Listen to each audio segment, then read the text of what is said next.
Hey, Vanna community, welcome once again to another episode of what is lovingly called the Four Horsemen Top 10 Show, whatever other title you want to give it. Of course, I am joined, as always, by my good friends, Chris Prophy from Chris Prophy, Musically Obsessed, Josh from JC Flipside Vinyl, and Aaron Mutha Alamere. And we are here today to talk about our top 10 Van Halen songs from the David Lee Roth era. But before we do, I want to give a shout out to a couple of channels. Number one, I want to give a shout out to Carlos over at As the Table Turns. He is having a 100 subs contest and want to make sure that you get over there, do a video entry for his contest, which I believe is going to be ending very soon. So let's give him some VC love. And also, we're going to be each show highlighting a newer VC channel. And today we want to give a shout out to the Invisible Vinyl Record channel. So great channel over there. Make sure you rush over and check it out when you're done with our video. But like I said before, we are here to talk today about the David Lee Roth era of Van Halen. We have our top 10 songs, and like always, we've allowed ourselves 5 honorable mentions. So let's start around with our honorable mentions. I am going to go in the clockwise order from me, like I usually do. And let's start with Aaron. What are your honorable mentions? All right. So, I mean, I have about 20, 30 here, but I never hit the 5. My number 15 is from Women and Children First, Take Your Whiskey Home.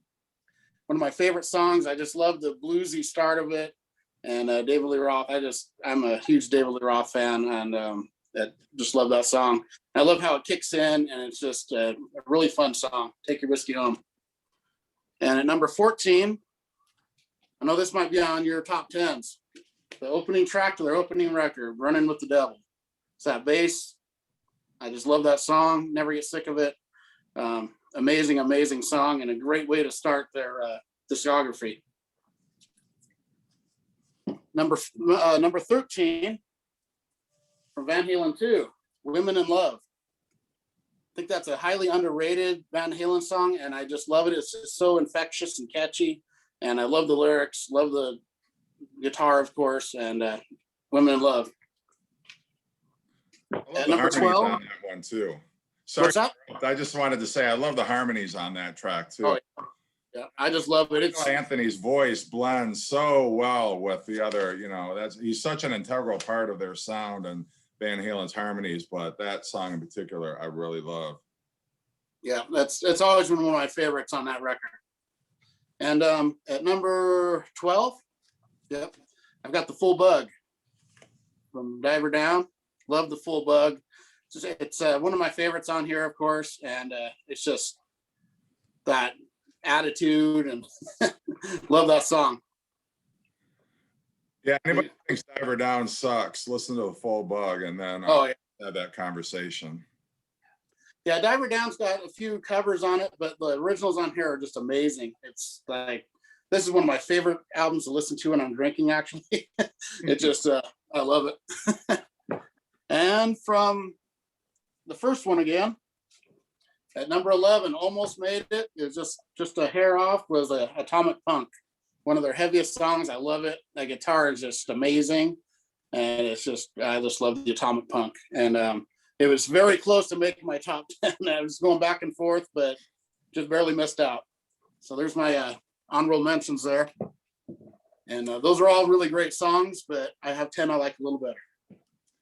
Yeah, no question. Well, I don't think any of us are going to argue with anybody else's picks just because of Van Halen. I mean, for me, their 4 albums are really untouchable. And I like Diver Down a lot too. I like 1984 a lot. So, all right, Josh, your honorable mentions.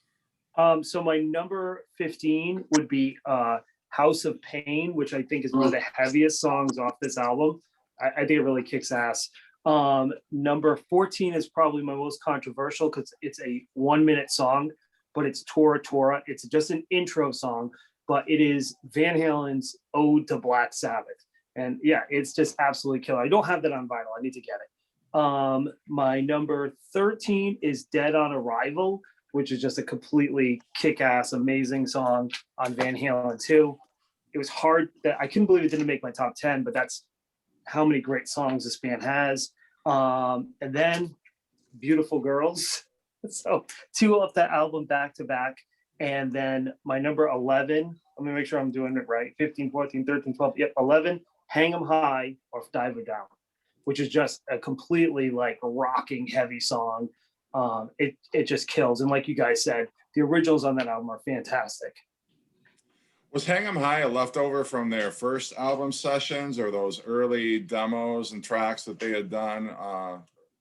A lot of those songs, so believe it or not, Van Halen was using all tracks that they'd recorded as demos during that first album, even up until 1984. That's where they really started to run out of material, to be completely honest with you. But Eddie Van Halen was so prolific at the beginning of his career that some of those riffs even went on to be the album that A Different Kind of Truth. Wow. Yep. Very amazing. Yep. All right. Great. Yep. All right, I'm going to be honest with you guys. I don't really listen to Van Halen that much. And why am I on this video? Well, I like Van Halen. And what I like about this, though, is that it kind of forced me to go back into their albums and really sort of discover some of these songs again. And so a lot of these in my top 15 are going to be almost like rediscoveries for me. So this was fun because, again, I don't really pull out Van Halen that much, but I like Van Halen. So this was sort of nice to kind of rediscover this stuff. So here we go. Number 15, going with Dance the Night Away. Love the tune. I guess it was their first top 20 hit, which is pretty cool. And it's got, just that typical great Van Halen sound. I think Aaron mentioned Atomic Punk. I'm going that for number 14. Now, listening to it again today, it has sort of like a prog heavy vibe to it, sort of a little proggy. And you wouldn't use that term normally with Van Halen, but I definitely get sort of a proggy vibe. I mean, it's definitely a heavy song. Really like that song. One of you mentioned, I think maybe Josh did, Hang 'em High off of Dive Her Down. So I'm going number 13 for that. When I was re-listening to this again today, this has like a new wave of British heavy metal sound to it, which I picked up. And it's just got that Eddie guitar magic in the beginning. Just love that song. Yeah, I like this album a lot. I know that, Aaron was mentioning there's a lot of covers on here, obviously, some instrumental stuff, but it's a fun album. Number 12 off of Fair Warning, Dirty Movies. I like this. This is a really dark album. I know we're going to be talking about this probably later on. This is a really dark, heavy album. It opens up with this sort of like cool, early, almost hip hop rap beat to it.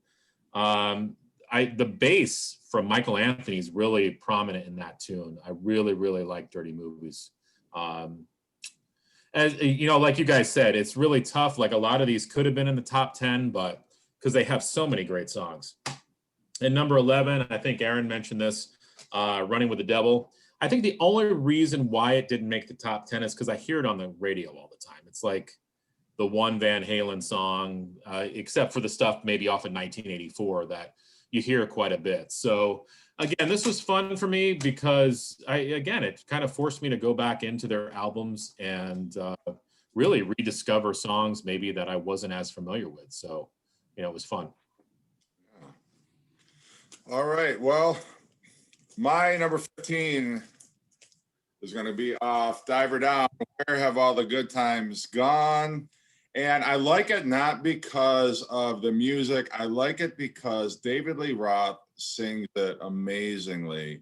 He has developed so much as a vocalist. Not that he wasn't a great vocalist to begin with on those first couple of Van Halen albums, but the line that I really feel like, oh my God, he is killing it on vocals on this song is that Mommy didn't need no little boy. You know how, I mean, I can't do my day, but it's just like, God, it's such a gorgeous vocal. You know, he just sustains it, and it's like, oh. So say what you will about the track. Okay, it's a Kinks cover, and, you know, it's one of, like, I think 5 covers on Diver Down, but I love, I mean, that's one of the reasons why I love David Lee Roth as a vocalist, because it's smooth. It's so, I don't know. I love his vocal on that track. That's, you know, one of the reasons I picked it. But and I was like, oh God, I'm going to take shit from people if I put that on my list. But I don't care. I love that track. My number 13, I am going to go with Out of Love again. Love that one. You know, I mean, what can you say? I think their second album is a fantastic follow-up. I love that track. It, I don't know, it's just hard rocking Van Halen, and you know, I think it's great. I'm going to go number 13 with Mean Streets off of here, the first track on here.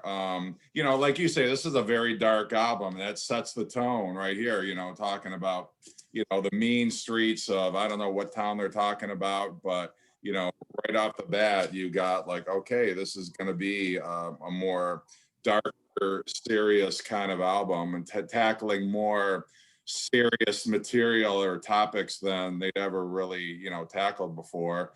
My number 12 is going to be off what might be, you know, as I was re-listening to these albums, this might be my favorite Van Halen album, Women and Children First. I'm going to go with Fools. Love that track. And I love about that, like at the beginning guitar, it almost sounds like kind of twangy, like, it's just, I don't know, it's like a sloppy start to the song, but it's so cool. And you can tell they're just loose, they're having a good time, they're trying new things, and I love that track. And number 11, I'm going to go with You Really Got Me off the debut album here. Great cover, another great Kinks cover he did. And, you know, I love that it follows Eruption. I think it's like, you know, it's hard to follow Eruption, and yet, you know, they kick ass on that track. So those are mine. Nice picks. Yep. Love it, dude. And the Where Have All the Good Times Gone was actually my number 1 on that last video we did, or the one of the my favorite cover song of all time. So Yeah, well, that was, I was thinking about that, like when I was listening to it, I'm like, you know what, Aaron's got a point. Yeah, I wish I'd thought of that, you know, because they kill it, you know, and you can tell they love playing those songs, you know. Nobody forced them to do it. I mean, that's the music they love, and they make it their own. So absolutely. All right, now we're into our top 10. Aaron, you're number 10. number 10, from Women and Children First, Romeo Delight. Love that song. One of their heaviest songs they've ever done. You know, it's just, I love that part where it's, I'll take the whiskey, you know, I'll take the whiskey to the party tonight, and looking for somebody to squeeze, that line. I was just listening to it, and then I got off track. Yeah. But I just love that song. It's just heavy, and then at the end, towards the end, it changes and gets all really cool, heavy, amazing, and that great guitar. Of course, it's Eddie Van Halen. When isn't there great guitar with him? And I love Romeo Delight. It's one of my favorites from this record. So Great one. Yeah. Nice. Good song. Killer song. I can't believe it didn't make my list, but that was definitely would have been in the top 20. I absolutely love that song. So my next one is off the same album Aaron just showed, and it's Take Your Whiskey Home. And it's a fantastic song. It's a blues song. And I'll tell you, as a kid, I probably didn't get it, right? Because I wanted Eddie Van Halen thrashing, you know, killer, fast-paced songs. But it's a serious song. You think about it. And, you know, I come from a long line of alcoholics. And, you know, the idea of once you start going to the liquor store and bringing that whiskey home, you're like opening the door, right? So it's like a blues song, it's a cautionary song. David Lee Roth does an amazing vocal performance. Eddie Van Halen is a tremendous acoustic guitar player. I mean, you just wonder if they'd ever made an unplugged album, you know, like how fantastic it would have been. But yeah, take Your Whiskey Home, I think, is one of the most underrated songs. And I've never once heard it on the radio, but I would love to. Yeah, I love how it's like Ice Cream Man, where it starts off where it's just kind of the acoustic blues, and you got David Lee Roth just kind of doing his mumbly, bluesy, you know, kind of Delta bluesy kind of rap there. And then it's like full on, like they just hammer you over the head. Yeah. You know, it's such a great contrast there. Yeah. And that's what's cool about this too. And that's why I bought this originally, not on vinyl. I'm CD, and I still am mad that I did that. But it has a DVD, and they play 3 songs acoustic on here: Beautiful Girls and a couple from this album. And it gives you a taste of that. And it's just amazing sounding. And I still love watching that, even though it's only 3 songs. But that acoustic. Is that a bonus? Was it a bonus disc on that? Yeah. Yeah, there's 2 versions of that. You get it with the DVD or without. And I was going to buy the vinyl at that time, even when it was out. I was buying vinyl. I was like, oh, I want to see that DVD. And I ordered that instead. And it's like, I still regret it, even though it's cool. Yeah, well, you've got that. I have the regular version vinyl of in that. the mail for you. I know. Thanks, man. You'll have it soon. Yeah, I'm excited. But I love that record. I'm just bummed Michael Anthony isn't on it. I'd feel a lot better about it if he was, but you know, what are you gonna do? All right. All right, my number 10 is off of Diver Down. I'm going Little Guitars. And really like this song. It's got that classic drum sound for Van Halen on it. The vocals by Dave, killer. It reminds me really of some of the vocals he would do on Eat 'Em and Smile. Really good stuff. Now, I don't know, call me crazy, but I get a Rush vibe in the chorus when he's singing that catch as catch, catch as catch. There's sort of like, I don't know if it's the rhythmic pattern of that, but it's sort of got a Rush sound to it. So there, I've mentioned 2 songs by Van Halen where I get a prog vibe. So I don't know, call me crazy, but it's that is a fantastic song. And I really feel like Van Halen were pushing their boundaries with a song like that, right? Like stepping out of their comfort zone. Yeah, even just the lyrical message of it too. So really cool. I like that too. And when I was a kid, I thought they were saying etch a sketch on that part. Yeah, catch as can. Yeah. Yeah, well, funny story. When I was in high school, usually both my parents worked during the day and weren't usually home when I got home. And I got home and I was singing that song at the top of my lungs, not realizing my mom had stayed home from work sick that day and was in bed. And when I realized she was home, I remember just being like horrified. My mom had caught me just like singing. Yeah, I mean, I was just so embarrassed and so mortified. But yeah, great memories of that song. Absolutely. Well, you could have been singing a Dead Kennedy song. I could have, or, you know, Wasp. Right. Or Last Caress by the Misfits. Yeah. All right. Number 9, Aaron. Okay, number 9 from the debut. And this is kind of surprising, but it's Little Dreamer. I just love Little Dreamer. It's a kind of a slower song in this, but it's just the melody of that. I love it. And how David Lee Roth sings that song is one of my favorite Van Halen things ever. And every time I hear this record, it's like that's the song that just grabs me for some reason. Even though all those other ones are heavier or big hits, but Little Dreamer is the one on this that just, it's my favorite song on this record, actually. Want to know something funny? I didn't give my number 10. Here I go. Oh, did you? So we're off to a great start. Well, at least this time. But you know why I thought of it? Because I'm like, wait a minute, that's familiar because Little Dreamer is my number 10. Oh, there you go. I skipped over. I'm like, wait a minute, how come No, I thought something was off there. Well, that's a segue. Yeah, no, like we went through that. It was a no, but everything ditto. You said, Aaron, love Little Dreamer. I'm not ashamed to have it as part of mine. And yeah, I love, again, the vocal harmonies on that, where it's, you know, just perfection. Love that track. I think it's awesome. And yeah, my 10, your 9. All right. Yeah, I need you You guys guys are to thinking keep me in alike. check, you know, when I grew up like that. All right. Well, the good thing is all of mine will be the same as yours when we do that. Yeah, if that works, if it works out that way, we're golden. So my number 9 might be slightly controversial, but I really love this song. And I remember being 10 years old and just playing the song over and over and over again. And that's I'll Wait on Van Halen 1984. I think it's a fantastic song. It's unlike anything that probably came before it. It showed that Eddie really wanted to head down that synth kind of music landscape, but it's not as bombastically pop as Jump, right? Where it's like beating you over the head. I remember some Van Halen purists hating Jump, but I absolutely love I'll Wait. I think it's fantastic, and it really showed kind of the direction Eddie was heading in, which we saw with later albums.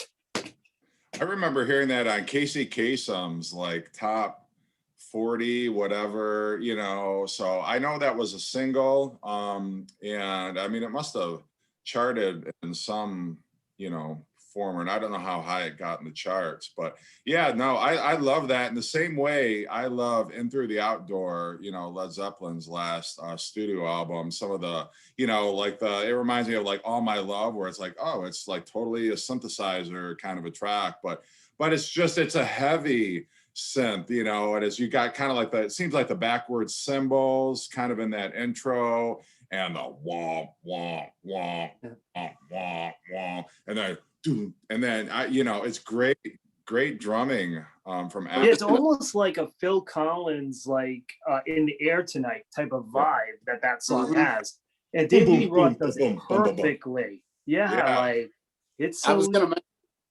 What's that?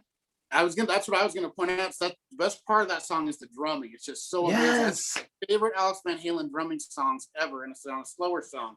And it almost made my list because I love the drumming in that so much, and the vocals. It's just I love that song too. Oh, I'm glad, because I was putting the list. I'm like, oh, they're gonna kill me. The Van Halen fan club's gonna kick me out after this. Well, I thought it would have been so funny. Wow, it would have been so funny if Van Halen had started off 1984 with 1984 Jump and I'll Wait. I mean, fans would have lost their mind, like, what in the hell is going on with all this keyboard shit? You know, I mean, it was just, I always like I think about that in my head, like, oh my God, as big of a shock to the system as Jump was, first track, technically the first, you know, full song on that album. And then, you know, Panama kind of like, oh, okay, well, yeah, they're still Van Halen. But if they had put I'll Wait as the, you know, the third track on that, people would have been, yeah, I mean, they would have, I don't know, but to think what, and anyway. Yeah, I have a feeling I'll be pissing some Van Halen fans off. We'll get to that. All the songs are good on these 6 records. Oh, good. Okay, yeah, because yeah, we'll talk about that later. All right, so my number 9. This won't annoy any Van Halen fans. I'm going with Mean Street. Yes. Fair warning. Heavy song, and the groove on this song is just great. Yeah, I mean, this is definitely one of my favorite Van Halen albums. I mean, I just, like I said, I love the heaviness of it. Even down to the cover, it's just so like it's like anti-Van Halen almost, you know. And yeah, Mean Street, just a great song. It goes to show you too, David Lee Roth can kind of sing all different styles. He can do the showman sort of Vegas thing, you know, and he can, you know, he's got some high notes in his register as well, but plus he can get kind of a growl and sort of just a meanness about his vocals too. So he was pretty versatile. I mean, I know we talk a lot of times about, oh, Sammy Hagar was a better singer, and maybe he was, but I don't know. I think David Lee Roth, he was pretty versatile with his vocals. Mm-hmm. I agree. And I think the thing is, Chris, is that Sammy Hagar has tremendous harmony, right? Like, yeah. Sammy Hagar knows how to craft words that go together that are very singable, like Paul McCartney, right? Like Paul McCartney can make a very singable song. And David Lee Roth has a unique cadence to his voice. So his cadence to his voice lends more to a rougher edge, which gives Van Halen that punkish feel, right? Because David Lee Roth can't sing and harmonize like Sammy Hagar. I think they're two totally different bands. And David Lee Roth definitely is edgier, and his vocal cadence, I think, lends itself to that. And I love his showmanship. You know, Right. he was fun to watch, and you know, I think reading about Van Halen and everything when they first started, you know, they kind of came about at towards the, like, when those big bands were sort of coming to an end. Zeppelin was coming to an end. Sabbath was changing guards, and, you know, Rush was sort of changing their sound. And then here comes Van Halen. And it's almost like they pumped new life into hard rock, and they showed that it could be fun again. So, and David Lee Roth, I mean, you can't pick a better frontman to do that than David Lee Roth. Yeah. So I think he really stylized his persona and his stage presence after Jim Dandy from Black Oak, Arkansas. I mean, if you look at Jim Dandy, I mean, he is kind of the prototype of the David Lee Roth. He's got kind of that bleached blonde, long hair. You know, he's wearing the assless chaps, and he's just kind of, you know, definitely got that stage presence, the same one that David Lee Roth does. But I think David Lee Roth could sing circles around him personally, and I'm not a big Black Oak, Arkansas fan, but anyway. All right, my number 9, I am going to go with Girl Gone Bad off of 1984. And the reason I love it so much is Eddie Van Halen, people think, oh, well, you know, he could tear your head off with his guitar soloing and his riffs, but he also was one of the most melodic guitar players of the 1980s. And I would put him up there with like your Johnny Marr. You know, he's just got such a, you know, Alex Lifeson. I mean, he was could craft such a great melody on the guitar. Andy Summer, you know, like all the great melodic guitar players that you think of from the 1980s. But a song like Girl Gone Bad, I think Eddie just shows, you know, he doesn't have to be heavy and hard all the time. You know, like the opening, you know, of that track just shows how beautifully he could play. And not have to, you know, constantly be heavy all the time. But yeah, I've always like, God, why doesn't Girl Gone Bad get more love? Because I love that track off of here. So I'm giving it some love now. Great song. Yeah. Yep. All right, so number 8. Number 8. So Blue Eyed Murder in a size 5 dress. Unchained. One of the best guitar riffs ever in the history of music. Yeah, it's just, and then David Lee Roth. I wanted to continue on that a little bit, the David Lee Roth, but I was listening to actually OU812 the other day and finished what you started, and in my head I was hearing David Lee Roth sing it, how he would be singing that, and it's just, he just has this I don't know, this charisma about his singing that makes it just heavier and a little bit dangerous in a way, and it's just, I just love his singing. But Unchained is that is one of my favorite songs ever. I just love the riff. It's amazing. This is actually my favorite Van Halen record, has been for years. Love it. There'll be some more of this coming up, I'm sure. But yeah, Unchained. Great album. With a guest vocal by Ted Templeman. On Unchained? Yeah, and that middle part where he's like, "Come on, Dave, give me a break." Yeah. It's, One break. Yeah. I never actually knew who did that. That's Ted Templeman, huh? That is, yep. And that is my favorite Van Halen artwork, actually. I love of that. And it's actually by a Canadian artist, and it's a part of a much larger piece of art there.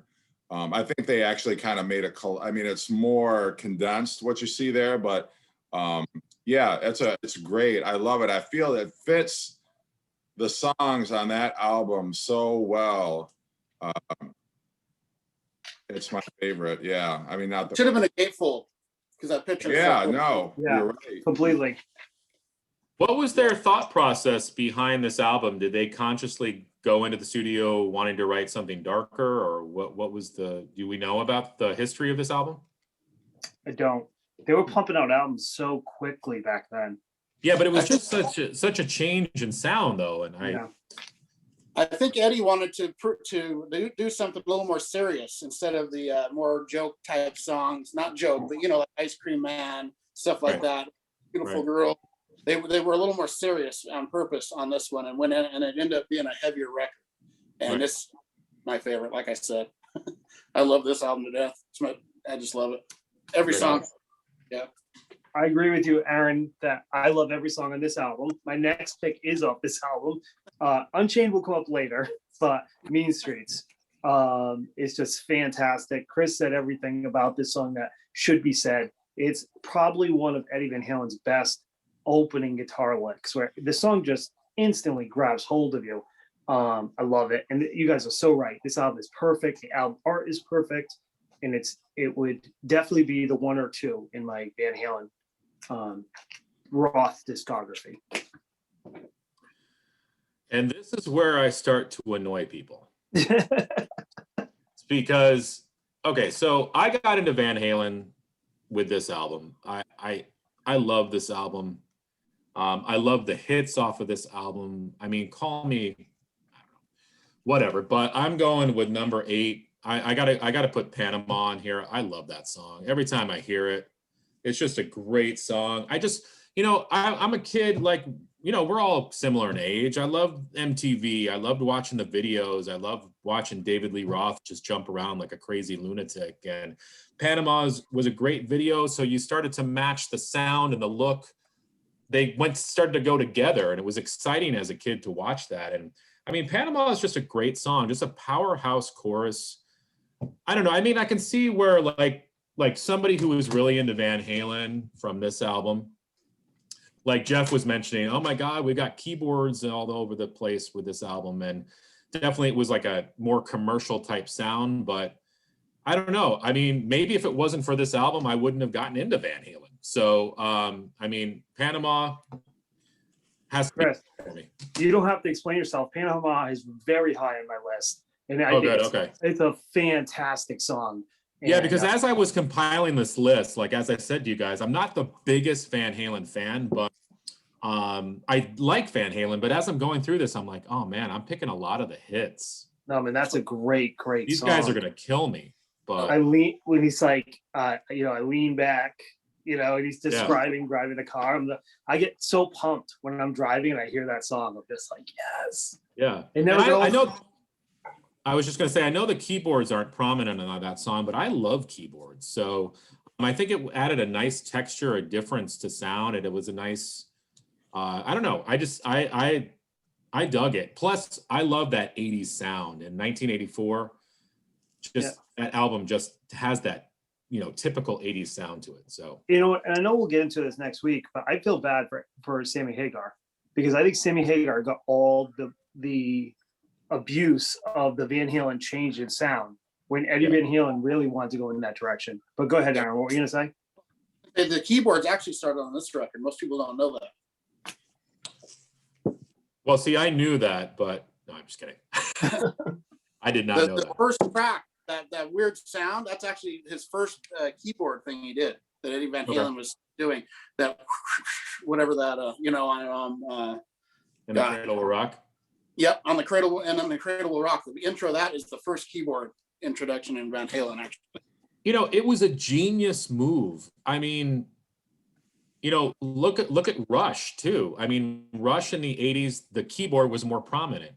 It was that sound of the 80s. And it was like, if you want to sell 1 million records, you got to put this keyboard in there. Think about Dio with Rainbow in the Dark and all that other stuff. I mean, he was starting to incorporate keyboards too. So it was the thing to do. I think, if you were a band in the 80s,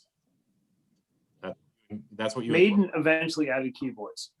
Yeah, they had that synth. They had the synth sound with a synth guitar, all that, and the keyboard. Yeah, definitely. Yeah, Steve Harris would always put that keyboard underneath.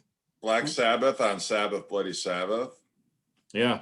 So I don't know. I mean, it's a lot of people go, oh, there can't be keyboards in hard rock and heavy metal, but if they're used right, you know, it could be a good I don't thing. like they're the focal point, but when they're used right, they sound amazing. Right. And I think that's what probably people had a problem with Jump. Yeah. I love Jump. Even though that will appear on my list. Nice. Yeah. You're really gonna piss some people off then, I guess.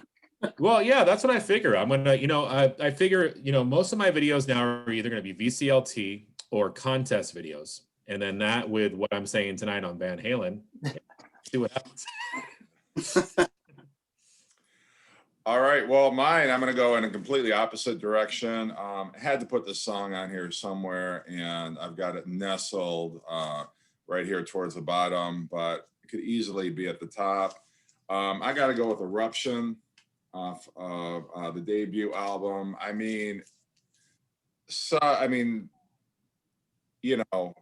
that album was a game changer for hard rock and heavy metal in general, but that track in particular, I'm sure blew people's minds when they heard that. I mean, I can't imagine, I heard it after, I heard it kind of in the beginning of the 80s when, that whole finger tapping style, it wasn't all that unique of a thing, but I can't imagine, in, what was it, 78, 77, 78, when this album came, 78, when it came out, hearing that for the first time and it just completely blowing your mind, almost in a way that Jimmy Page's solo on Heartbreaker was mind blowing, to me when I first heard that track. But I'm telling you, I get shivers when I hear this track, Eruption. He is just my mind, and I'm not even a guitar player, but I love it. It's just, and I always, play it for my kids. Like, you want to hear what the best guitar player on the planet, what it sounds like.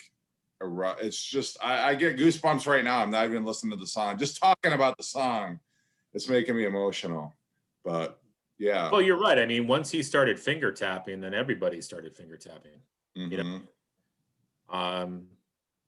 Be interesting to compare Randy Rhoads to Eddie Van Halen. That'll be another video. Yeah.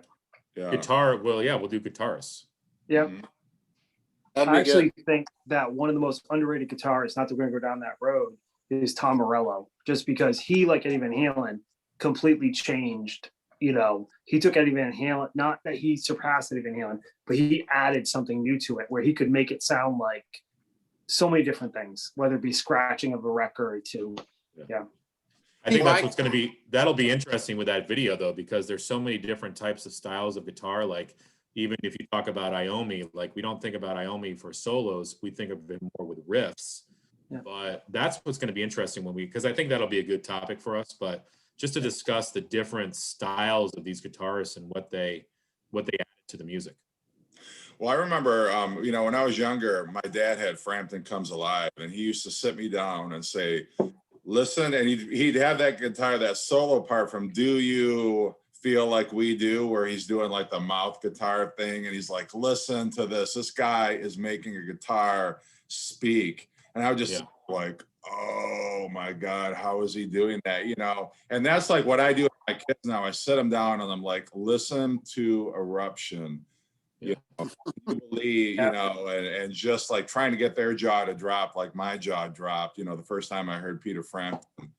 But yeah, it's maybe it's a generational thing, I don't know, but I still, it affects me today as much as it did, the first time I heard it, and I love it. And there's no solos in songs anymore. Yeah, no. Mm-mm.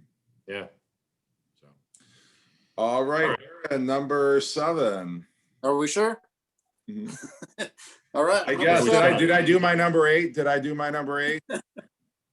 Number 7. This might be a little surprising, but it's from Diver Down. Secrets. My favorite song on this record. Yes. It's my favorite of those, like the mid-tempo to slower tempo Van Halen songs. I just love it. It's every time I hear it, it gets me goosebumps, and it's amazing. Secrets has always been my favorite from this, actually. Even over the full. I love. That's what I'm talking about. When I talk about Eddie Van Halen, it was such a melodic guitarist. There's no distortion in that song. He's not like kicking ass, but it's melodic. I feel like Andy Summer, like that could have been a Police track, it's so melodic. It's just perfect 80s, Van Halen. I love that track. I'm in love with that song. And David Lee Roth's phrasing on that, just how he sings that song, it's chilling to me. And it's like that's what I do with the Hagar era. I like listen to those songs and go, in my head I hear David Lee Roth singing them, and it's like it's a really weird thing if you listen for that. But Secrets is no secret. It's my that was stupid. My number 7. I love it. That's a great one. My number 7 was actually a pretty big hit for them. So Chris, don't feel bad. Right. Feel Your Love Tonight of Van Halen 1. It just makes me smile. Like, this is one of those songs where you can't not be happy hearing this song, right? It's David Lee Roth is amazing, Eddie playing great, Michael Anthony's harmonies, Alex always, brings it. It's a perfect, like, just every once in a while Van Halen released a song that was like, wow, these guys can be poppy but still rock, right? Like they had something about them where they could transcend different genres of music. And I love it. And when it comes on the radio, like I still crank it. It's even though it's one of their biggest hits and I've heard it my whole life now. Nice. Doo-wop, cool. Yeah. And a lot of bands kind of copied that too later on. Yeah. Did that, like Bullet Boys does in a song, a couple other bands here and there, that style of that. And it's very, very Van Halen. Yeah. Well, this one won't annoy anybody. I'm going, my number 7 is the last track on this, On Fire. Now, listening to this again today, because again, I rediscovered all this stuff over the last few days. This is Van Halen's version of Deep Purple Highway Star. It is a killer song. And I don't remember Dave screaming that much, but in this song, he does some Ian Gillan type screams on it. It's just a great hard rock, even kind of metal type song. And it was a great way to end the album. And coming in at number 7 for me is On Fire. Nice. Love it. Yeah. You can't go wrong with the first 4 albums. You can't go wrong with most of these albums. Every song is great. Yeah, I almost feel like Ian Gillan heard that track and he stepped up his game on Born Again, as a result of hearing that track or something. Yeah, because Born Again was 80, right? 1980? No, I think it was 82 or 83. 82. Oh, yeah, because Heaven and Hell came out in 80, right? Yeah. Yeah. Okay. All right, my number 7 is going to be Running with the Devil off the debut.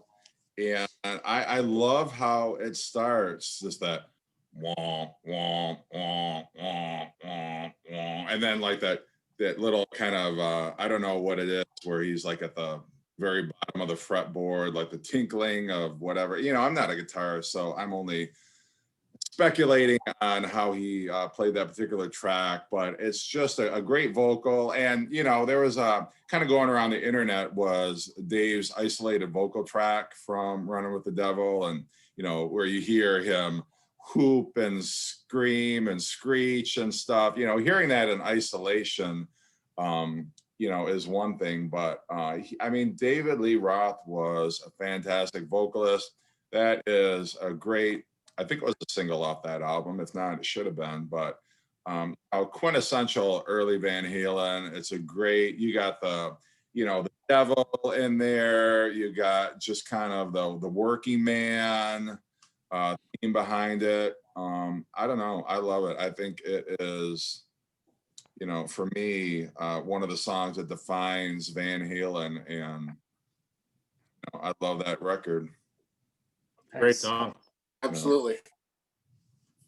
Yeah, anytime you had devil in the song title, it's gonna be good.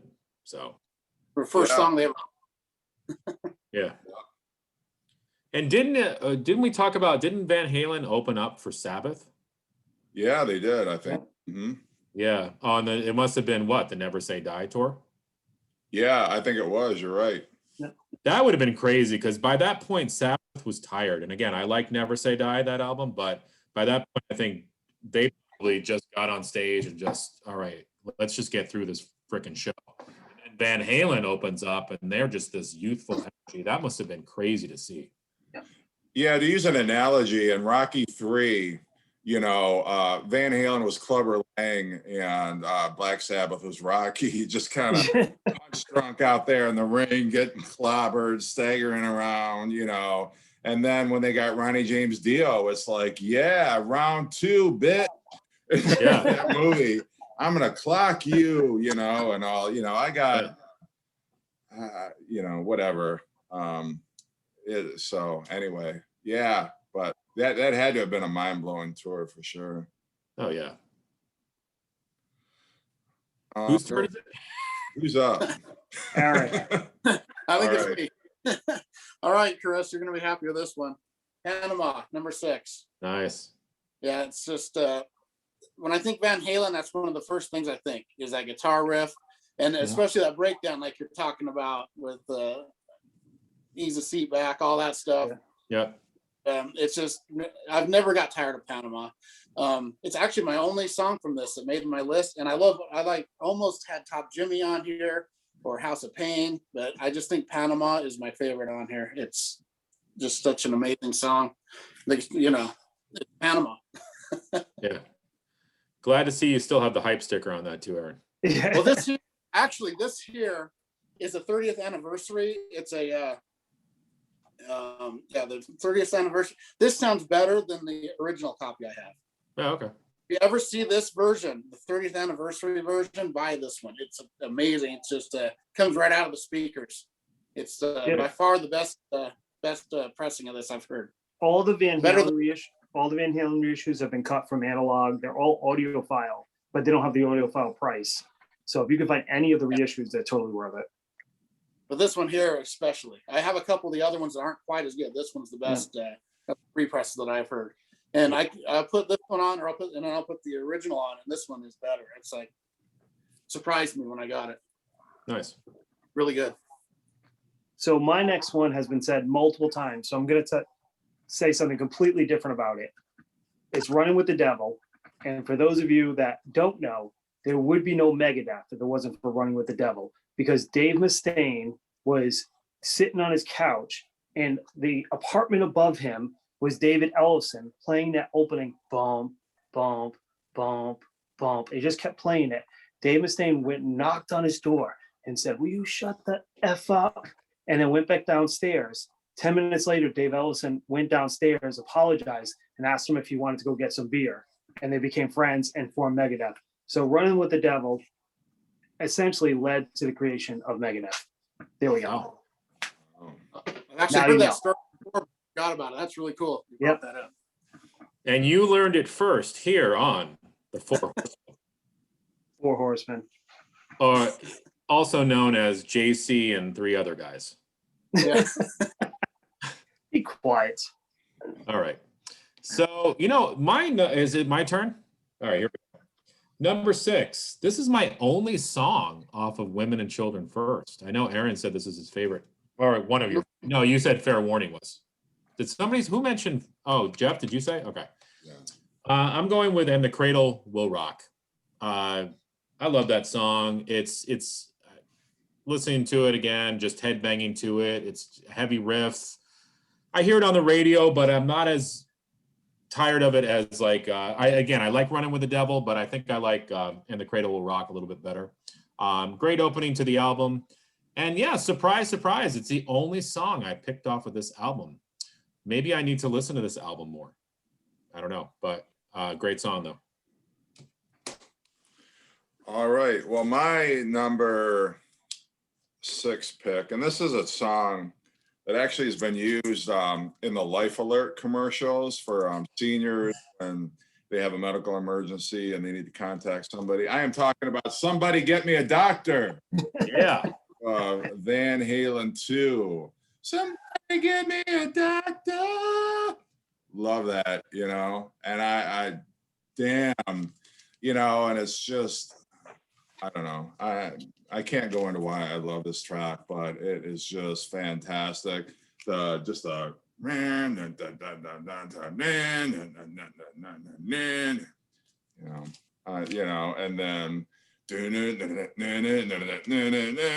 I mean, just great riffs all over there. Like he's pulling riffs out of his ass at this point. Like, where are you getting these? It's like, Tony Iommi, where it's just like, oh, I got them up my sleeve. I got them here. I got them under the couch cushion. I got them all over the place. I got riffs everywhere, man. But yeah, love that track.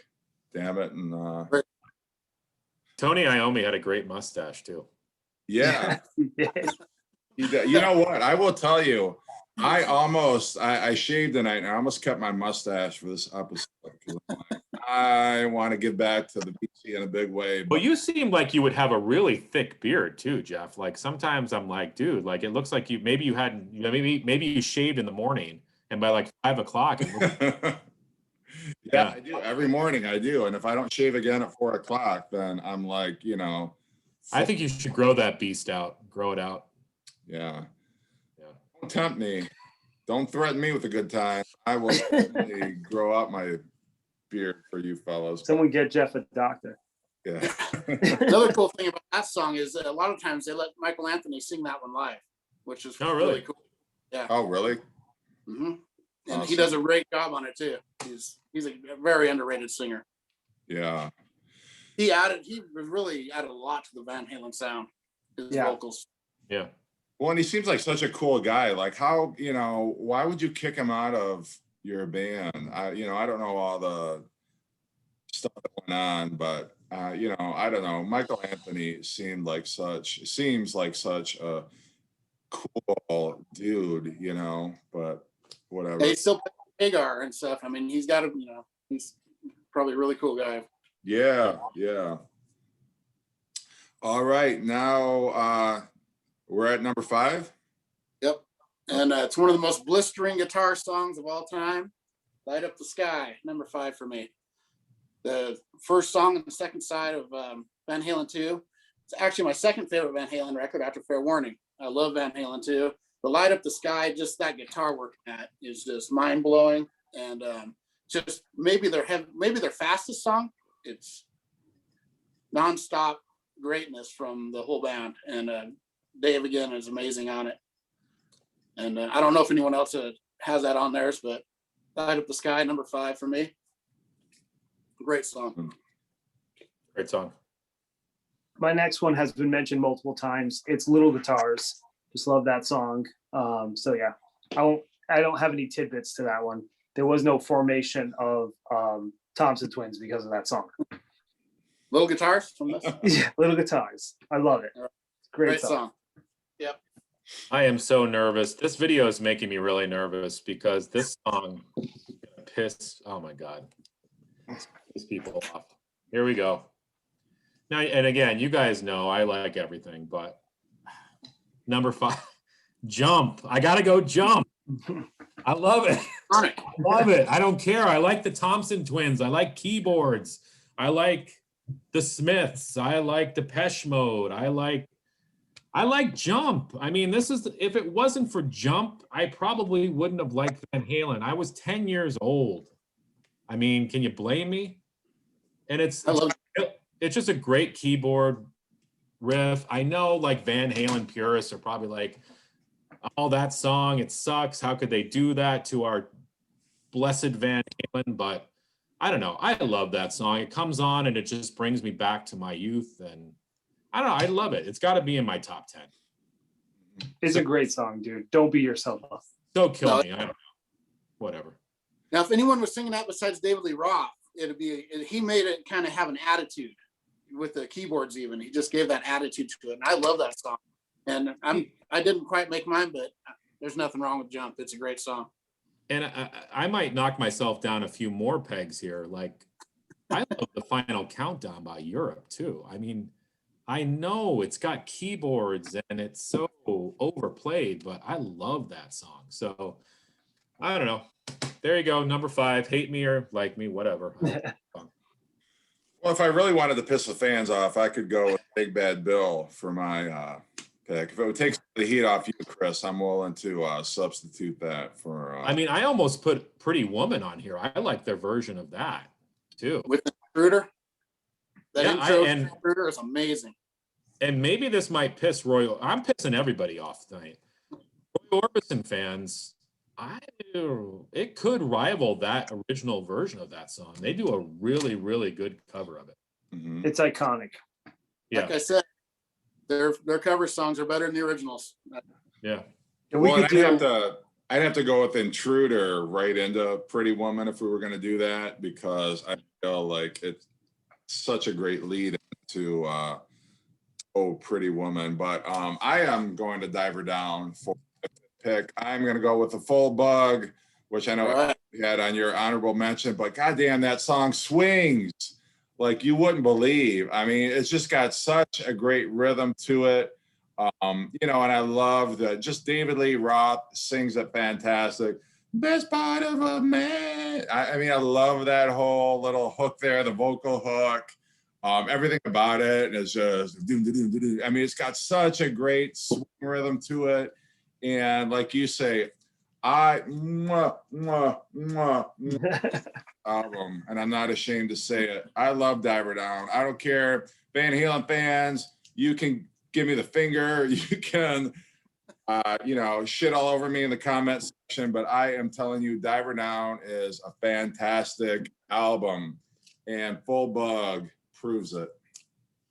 You know what I want to do is I want to splice all of Jeff's singing together. I love it when you sing, Jeff. It just the music just takes over you. Well, see, I wake up in the morning and I'm like horrified. I'm like, oh my God, did you sing on that video? Please tell me. No, but you do all the instruments too. You're like got the keyboards going, and I am passionate. I live and breathe, God damn it, these songs. I mean, that's nobody can say that we don't have passion when we do this. Yeah. Yeah. All right. All right. Sorry, Aaron. I just stepped on your toes again. I'm off track here. Am I up again? Yes, it's you. All right. The final bill for Push and Broom. Fools, number 3. Is it 3? No, number 4. But Fools, it's just one of their, that riff on that one is so heavy, and I just love the lyrics. But Fools is my favorite song from this record, and it almost reminds me of Deep Purple-ish for some reason. I don't know why. It doesn't really sound like them, but it gives me that vibe. And it's just every time I hear it, it's just that guitar intro of that just grabs you. Yeah, And Deep Purple had a song called Fools. Yeah, and that's a great song too. It made my top 10. It probably is number 4 on both of mine. But doesn't it seem like his guitar's out of tune at the beginning? It's sort of like deliberately, like he's got a wacky tuning.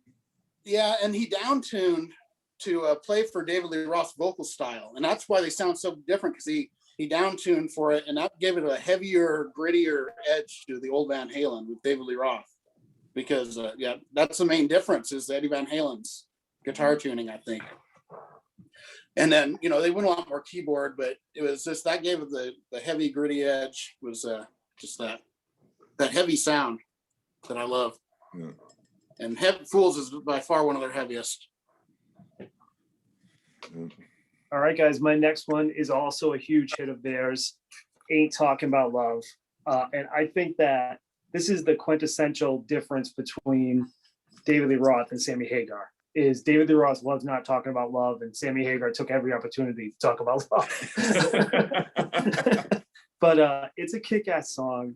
It's one of those perfect, you know, melding of hard rock, but in a way that is commercial. You know, they sometimes every once in a while just had a really commercial song, and this is one of those. I just think it's perfect, you know, and no, I don't think anyone could pull it off but them. You know, people have covered that song, and it doesn't even come close to the original, because David Lee Roth, the way his cadence is on that song, it's just incredible, and you just really believe him when he's singing about it.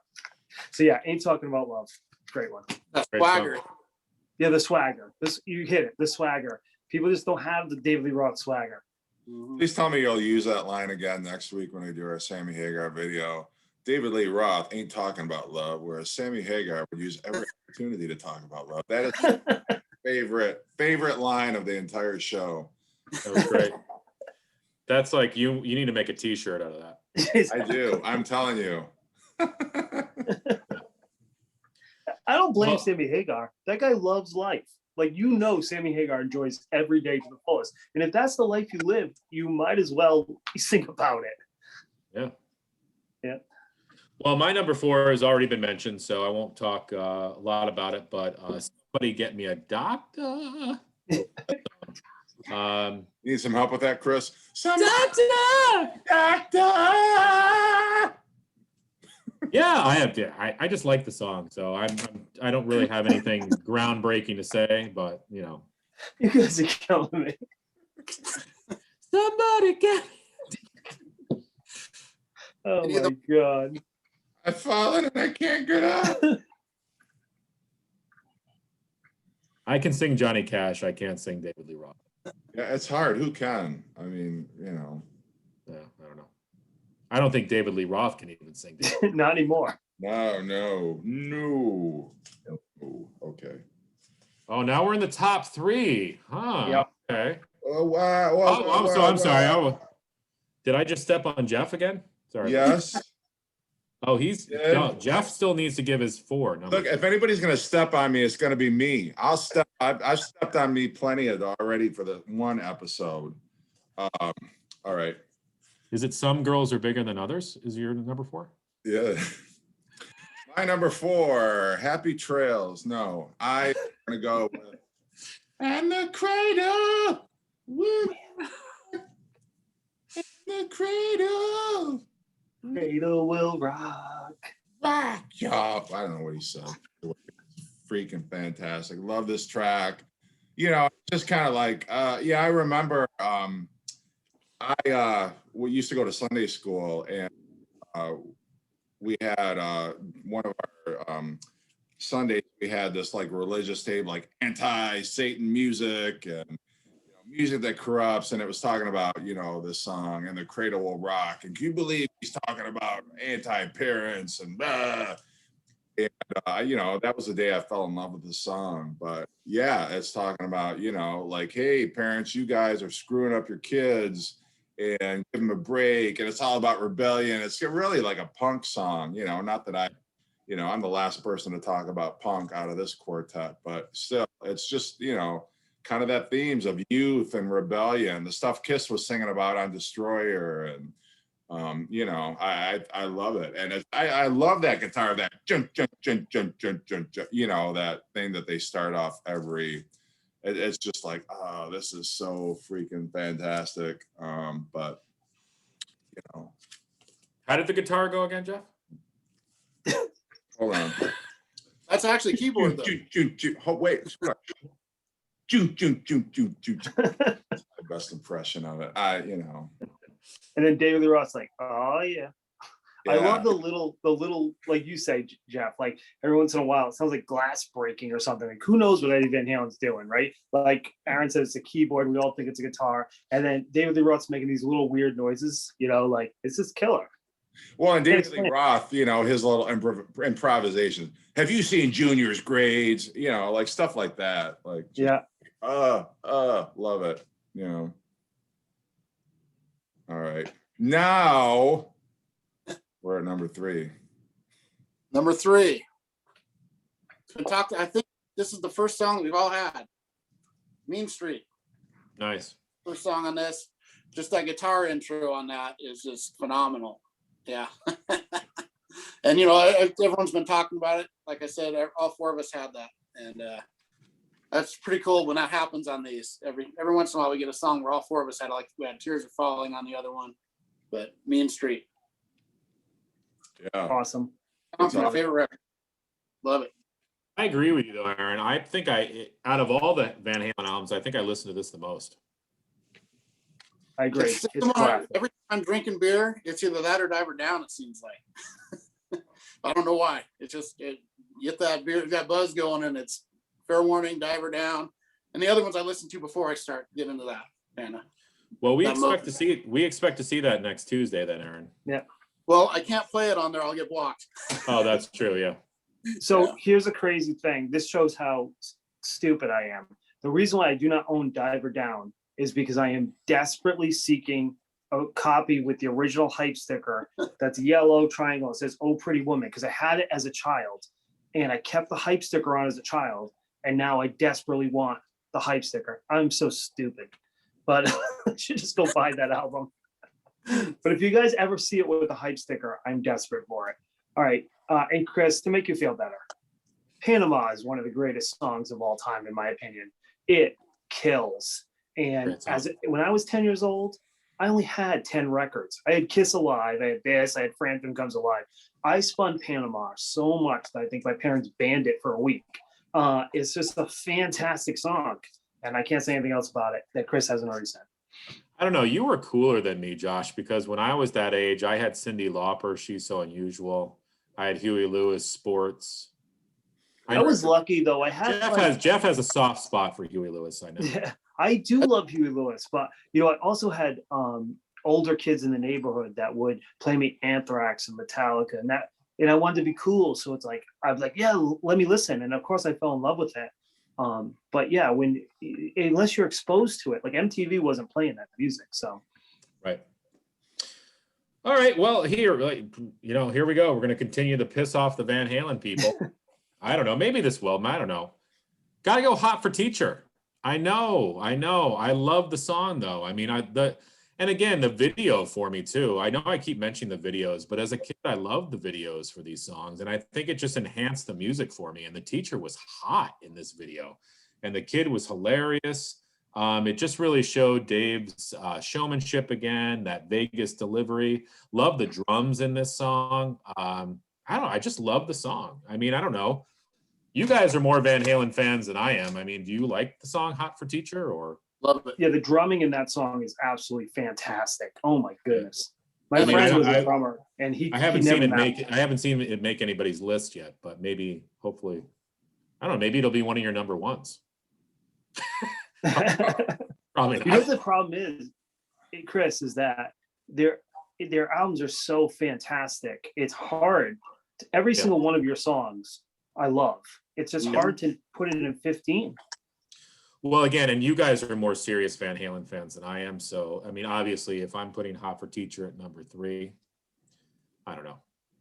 It's a great song. It's sort of like, it's like putting Dude Looks Like a Lady for number 2. No. We wouldn't let you put Dude Looks Like a Lady in your top 3. Well, I wouldn't, but, you know. I just have a feeling you wouldn't be saying that if not for the video or the fact, it was just so kind of overplayed from that album, because that is a fantastic track. And that's one of those tracks that's like, no, like Van Halen has not gone full on synth pop, like Van Halen kicks ass. That drum intro, I'm telling you, is one of the kick-ass moments on any record. Just the whole, and they got Alex banging the hell away. It was just like, oh my God, what a great start off the side 2 of that album. Well, I think the other thing too is we all make connections to albums by artists that we first hear. And this was the Van Halen album that I first got into. So I think I'll always sort of have a connection to this album. And it just, I hear these songs and it just brings me back. So yeah, definitely I have a connection to them. I know they were the hits, but that was one of Eddie Van Halen's best solos in it too. I love the guitar solo in Hot for Teacher when he's on the table in the video, and it's just, I love that. But I also like Barry Manilow, so I mean, am I the most reliable source? Probably not. But I also like Black Flag, so that gives me street cred. How many subs are you down now, Chris? You think? I just checked. I'm down to 550. So. Okay. I've over 500 subs in the span of an hour. All right. I am wearing a t-shirt with a turntable on it. That's pretty cool, right? Love that shirt. Yeah. All right. My number 3, and it's been on everybody else's list. I'm going to go with Panama off 1984. And my favorite part of that song is where it slows down, that middle break where it's din, din, din, din. You know what I'm talking about. And he's like, and then David Lee Roth like, reach down between my legs. You're like, ooh, ease a seat back. Oh, what was I? You know, but like, magic, you know, I'm telling you that part, you know, and that, I don't know, you know, the part, that middle part though, I'm telling you, like, makes that song for me, you know. Panama. All of us have that. Yeah. Just love it. Yeah. Love Panama. And you know, I don't care that it was all over MTV. I don't care. You've heard it a million times. It is a fantastic track. Make no apologies. Dude, no reason to apologize. I have Jump and Hot for Teacher in my top 5, so it's all good. I like both. Like, I like 1984. I don't care what anybody says. 1984 is a great album. All these are great records. There's not a single Van Halen. I mean, people will say, "Oh, Diver Down, it's got too many cover songs," or 1984, it's got too much synth, it's too much 80s. But no, it's not. Shut up. These are Can there ever be too much 80s? no, not for me. No, I don't think so. I guess, should we tell everybody that next week we're doing a top 10 Thompson Twins songs? I mean, I don't know. I mean, I don't know if I didn't- know 10 Thompson Twins songs. I You guys gotta get me into them. I didn't want to give it away. But that was something we were thinking about doing. don't get me started, because you know, I'll call your bluff, and I will totally do that. All right, number 2, Aaron. Here we go again. From Fair Warning. Hear About It Later. My second favorite Van Halen song. I think it's the perfect Van Halen song, and the melodies and the singing in that song, just they give me chills every time I hear it. I think it's the most underrated Van Halen song. It could have been a huge hit. They didn't release it as a single, but Hear About It Later. If you go back and listen to that, it's just so catchy and so killer, and it's heavy, and it's just a perfect song as far as I'm concerned. I love it. I don't know if you guys. That was almost my number 15. What's that? That was almost my number 15. Like, it was Yeah. one of those where I kept, and I was like, I was going to take Tora Tora out so that could, but I love Tora Tora so much that it was like, I have to put it in there. Yeah. So, But Hear About It Later, my favorite song from my favorite record of Van Halen. It's not my favorite Van Halen song, but it's my second. And it's very close to my favorite. So my number 2 is also off that album. And I do think, in my opinion, it is Van Halen's most perfect song, and that is Unchained. I just think that Unchained is like, have you guys ever heard a song for the first time and said, this is going to be a huge hit? That's how I feel. When I first time I heard Unchained, I was like, this is one of the greatest songs I've ever heard. It just like totally enraptured me, where I was obsessed with it. So yeah, Unchained, my number 2, which you might be thinking, what the hell's your number 1 at that point? Well, it's funny you say that, because that's how I felt when I heard Hold Me Now by Thompson Twins for the first time. Hold me now. Oh, hold my... Stay. You think you hear singing now? When we do a Thompson Twins video, it's going to be all Jeff, all singing all the time. You're not going to be able to hold me back. Well, I feel so much cooler now, because whenever I am on the same page as JC, like that, like I go up the ranks, and with this pick, I am going to gain my 500 subscribers back. Unchained, number 2. Love it. The riff. mm-hmm. Yes, Unchained. You know, it was like when we did our Deep Purple video. I don't know if JC was on that. I don't know. I'm not sure, but he Right we kept showing In Rock over and over and over again, in Fireball. Like, Fair Warning keeps coming up. So I think if anybody's just getting into Van Halen, any of you young kids out there, go get this record. This is good. Yeah. Fantastic. All right. So there, I'm done. My number 2, I am going to go back to what may be my favorite album. I'm not committing, but Romeo Delight. One of the reasons I like it so much is it reminds me of Symptom of the Universe. You know, that riff, that no, no, no, no, no, you know. Yeah, I think that's why I like it so much. And there's, you know, David Lee Roth, that's, you know, there's pauses where he's like sing rapping kind of, you know, in that song, and then they get back into the riff. But yeah, I don't know. I've always had a real affection for that song, and I'm like, am I ranking it too high? I don't know, but I'm going all in on Romeo Delight for my number 2. I don't even know how that song goes. Wow. That's a great one. It was my number 10. It's really good.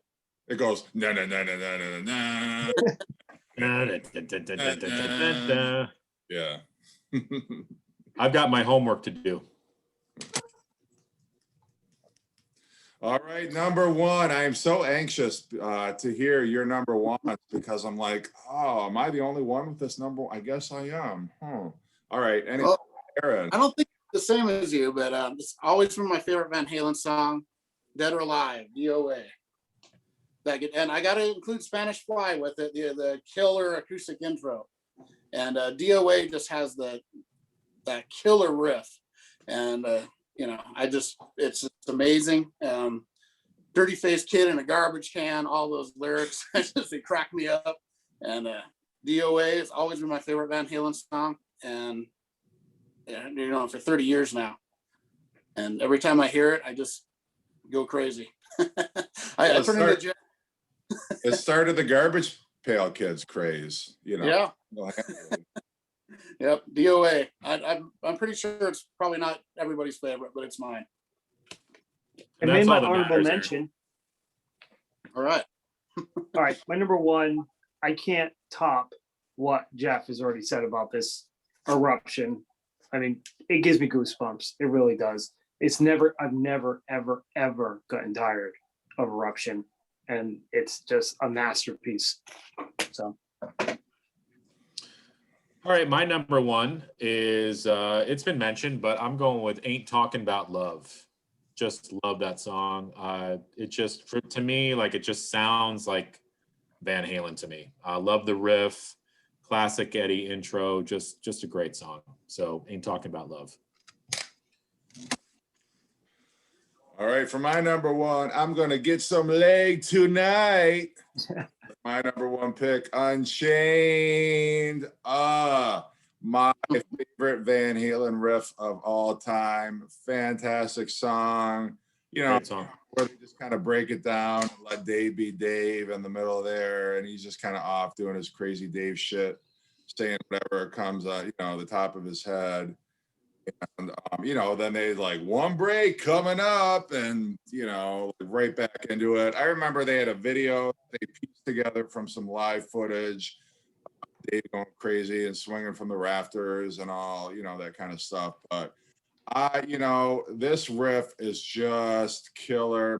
And I know I read like Eddie Van Halen used to stay up till like 3 a.m, just like coming up with riffs and stuff. And you know, for each of the Van Halen albums, he was so disciplined, and he took recording very seriously. And like, he definitely tapped into something otherworldly on this track. And maybe I'm overselling it, I don't know, but I freaking love Unchained. And this, you know, Aaron, this is a great album. Can't dispute it. I love the album as a whole. I can't, like, I mean, than Unchained, it's hard for me to listen to tracks in isolation, because I feel like this is the most, you know, listening to this, like, you have to absorb it all at one time rather than kind of piecemealing it out. Like, it doesn't work well kind of on a playlist, because I think it hangs together really well as an album. Yeah, I think it's really great. But Unchained, for me, you know, starts off side 2, and it doesn't get any better than that for me, for Van Halen. Nice. I agree with you. Yeah, it was my number 2. Yep. Excellent. Speaking of staying up till 3 a.m., have you ever heard the story of when Eddie and Sammy wrote Finish What You Started? Well, then I'll share it next week when we do Sammy Yeah. Hagar. All right. Look. That was a good teaser. Yeah. Well, as we teased already, next week we are going to do our Sammy Hagar era top 10 Van Halen. And then the week after that, we're going to do our Gary Sharon top 10. So Josh has already boycotted that episode. So no, we're going to do Sammy Hagar. We're all going to pretend like Van Halen 3 never happened. But yeah, all of us are Van Hagar fans, and we are gonna sink our teeth into those 4 albums next week. So thank you guys again for participating. I think we kept it a reasonable, I don't know, maybe we didn't, probably we didn't. Anyway, we go off the rails like we usually do, but thanks everybody for tuning in. And we will check you all out, or you'll check us out next week.